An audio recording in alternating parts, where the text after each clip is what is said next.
আসসালামু আলাইকুম। আসলে সার ছাড়া আপনি কখনো ঘাস বৃদ্ধি করতে পারবেন না। আমার কৃষিকাজ সম্পর্কে তেমন কোনো ধারণা ছিল না, ধারণা তেমন নেইও, তেমন কিছু জানি না। কিন্তু একটা জিনিস দেখলাম, সঠিক টাইমে যদি আপনি সার না দেন তাহলে ঘাস আপনি জন্মাতে পারবেন না।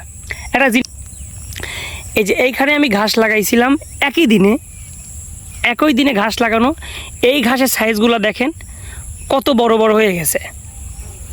এইগুলা দেখেন মোটামুটি একটু বড় হচ্ছে, আর এই পাশেরগুলো দেখেন এগুলোর কোনো গ্রোথ নাই। গ্রোথ না থাকার কারণ এই যে এগুলোর গ্রোথ নাই, এই যে আগাছা ঘাস অনেক জন্মে গেছে। এইখানে নতুন তোলা মাটির জন্য প্রচুর পরিমাণে মাটিতে জোর এবং সার প্রয়োগের ফলে ঘাসগুলো এত বড় হয়ে গেছে। আমার এই জমিতে প্রচুর পরিমাণে আগাছা ঘাস হয়েছিল, দেখতে পাচ্ছেন এই যে আমি কাটতেছিলাম, এই যে কাটতেছি প্রচুর পরিমাণে আগাছা ঘাস। আমি আস্তে আস্তে ধীরে ধীরে পুরা জমিটাই আমি পরিষ্কার করে ফেলছি, ধীরে ধীরে কাটতেছি, 2 দিন কাটলে শেষ হয়ে যাবে। এই আগাছার জন্য ঘাস বাড়তে পারিনি। দ্বিতীয়ত তেমন সার প্রয়োগও আমি করি নাই, বুঝতে পারি নাই, এজন্য এখানে এগুলো বৃদ্ধি পাই নাই।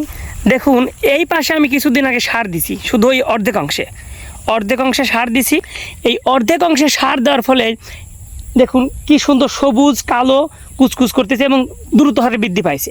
আর আমি এখনও এইটুকে সার দেই নাই, কারণ আমি আগাছাগুলো সম্পূর্ণ পরিষ্কার করে একবারে সার দিতে চাচ্ছি। দেখুন সারও দেই নাই, আমার গাছের কি অবস্থা।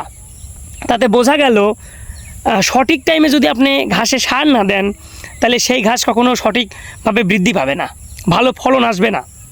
এজন্য ঘাস জন্মানোর জন্য ঘাস কাটার পরে 7 থেকে 8 দিন পর একবার সার দেওয়া উচিত এবং 20 থেকে 25 দিন একবার সার দেওয়া উচিত। 2 বার সার দিলে এই ঘাসগুলো কালো কুচকুচে এবং অনেক লম্বা হবে, বড় হবে, দ্রুত বড় হবে।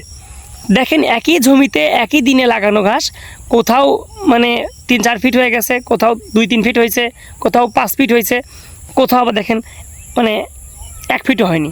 তো সঠিকভাবে ফলন বৃদ্ধির জন্য সার দিতেই হবে। আসসালামু আলাইকুম।